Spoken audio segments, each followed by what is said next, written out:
السلام علیکم دوستو، ایک بار پھر نعیم فیکٹری چینل کی ایک اور نئی ویڈیو میں خوش آمدید۔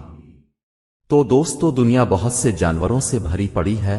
آج ہم آپ کو انہی میں سے قدیم زمانے میں گزرے خوفناک اور بہت ہی زیادہ خطرناک اور بہت چالاک جانور کے بارے میں بتانے جا رہے ہیں۔ جی ہاں، اب پریشان نہ ہوں کیونکہ اب سب نے اس کا نام سنا ہوا ہے پر اس کے بارے میں زیادہ نہیں جانتے۔ جی ہاں، ہم جس جانور کے بارے میں بتانے جا رہے ہیں وہ ڈائناسور ہے۔ آج ہم آپ کو اس کی مکمل تاریخ سے روشناس کرائیں گے اور اس کے چند انٹرسٹنگ حقائق سے بھی آگاہ کریں گے۔ تو چلیے اپنی ویڈیو شروع کرتے ہیں۔ ویڈیو شروع کرنے سے پہلے اگر آپ ہمارے چینل میں نئے ہیں تو ہمارے چینل کو سبسکرائب کریں اور لائک کریں اور بیل آئکن کا بٹن پریس کریں تاکہ آئندہ ایسی معلوماتی ویڈیوز کا نوٹیفیکیشن آپ کو ملتا رہے۔ تو شروع کرتے ہیں آج کی ویڈیو۔ تو دوستو، کہا جاتا ہے کہ ڈائناسور کی تاریخ بہت پرانی ہے، تقریباً 66 ملین سال پہلے کے درمیان میسوزوک دور میں رہتے تھے۔ ڈائناسور وہ تھیروپوڈ ڈائناسوروں کا ایک متنوع گروہ تھا۔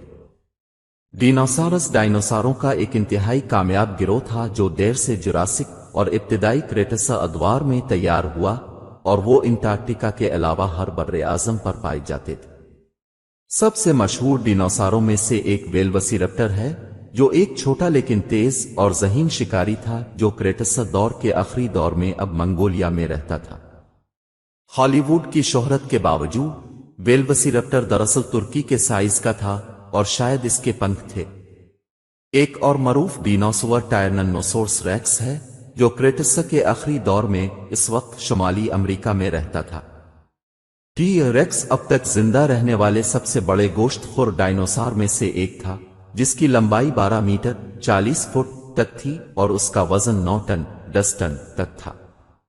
ڈینوسارز ان کے تیز دانتوں اور طاقتور جبڑوں کی خصوصیت رکھتے تھے جنہیں وہ شکار کرنے اور مارنے کے لیے استعمال کرتے تھے۔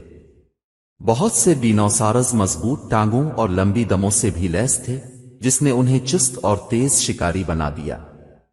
ان کی خوفناک شہرت کے باوجود کچھ ڈینوسارز سبزی خور تھے، جیسے تھیریزینوسارز، جن کے پنجے لمبے تھے اور شاید پودوں کو اکٹھا کرنے کے لیے استعمال ہوتے تھے۔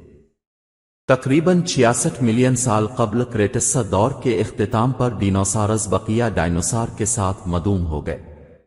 ان کے مدوم ہونے کی اصل وجہ ابھی بھی سائنسی بحث کا موضوع ہے، لیکن بڑے پیمانے پر یہ خیال کیا جاتا ہے کہ یہ ایک تباہ کن کشودرگرہ کے اثرات کا بڑے پیمانے پر آتش فشاں پھٹنے کا نتیجہ تھا۔ دوستو، ڈائناسور کے بارے میں دلچسپ حقائق یہ ہے۔ ایک، ویلوسیرپٹر کے قریبی رشتہ دار ڈیموس کے بارے میں خیال کیا جاتا ہے کہ اس نے جدید دور کے بھیڑیوں کی طرح پیک میں شکار کیا تھا۔ دو، ایک اور ڈائناسور اب تک زندہ رہنے والے سب سے بڑے گوشت خور ڈائناسور میں سے ایک تھا، جس کی لمبائی 18 میٹر 60 فٹ تک تھی اور اس کا وزن 20 ٹن 22 ٹن تک تھا۔ اس کی پشت پر ایک مخصوص بحری جہاز بھی تھا جسے ڈسپلے تھرمورگولیشن کے لیے استعمال کیا گیا ہوگا۔ 3، ڈی لونگ، ایک ڈیناسور جو ابتدائی کریٹاسا دور میں اب چین میں رہتا تھا، خیال کیا جاتا ہے کہ ان کے پروں والے ابتدائی ڈیناسوروں میں سے ایک ہے۔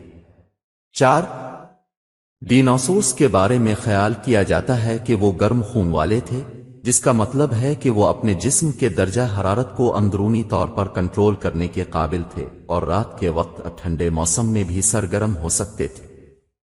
5، بہت سے ڈینوسارس کو صرف ٹوٹی پھوٹی باقیات سے جانا جاتا ہے، جس کی وجہ سے سائنس دانوں کے لیے اپنے طرز عمل اور ماحولیات کو یقین کے ساتھ دوبارہ تشکیل دینا مشکل ہو جاتا ہے۔ نتیجے کے طور پر ان دلچسپ مخلوقات کے بارے میں ابھی بھی بہت کچھ سیکھنا باقی ہے۔ تو ویورز، یہ تھی ڈائناسور کی تاریخ اور اس کے بارے میں چند دلچسپ حقائق۔ تو کیسی لگی ہماری ویڈیو کمنٹس میں ہمیں ضرور بتائیے گا اور ہمیں سپورٹ کیجیے گا تاکہ ہم آپ کے لیے ایسی معلوماتی ویڈیوز بناتے رہیں۔ خوش رہیں، خوشیاں بانٹیں۔ ملتے ہیں انشاءاللہ اگلی معلوماتی ویڈیو میں۔ اللہ حافظ۔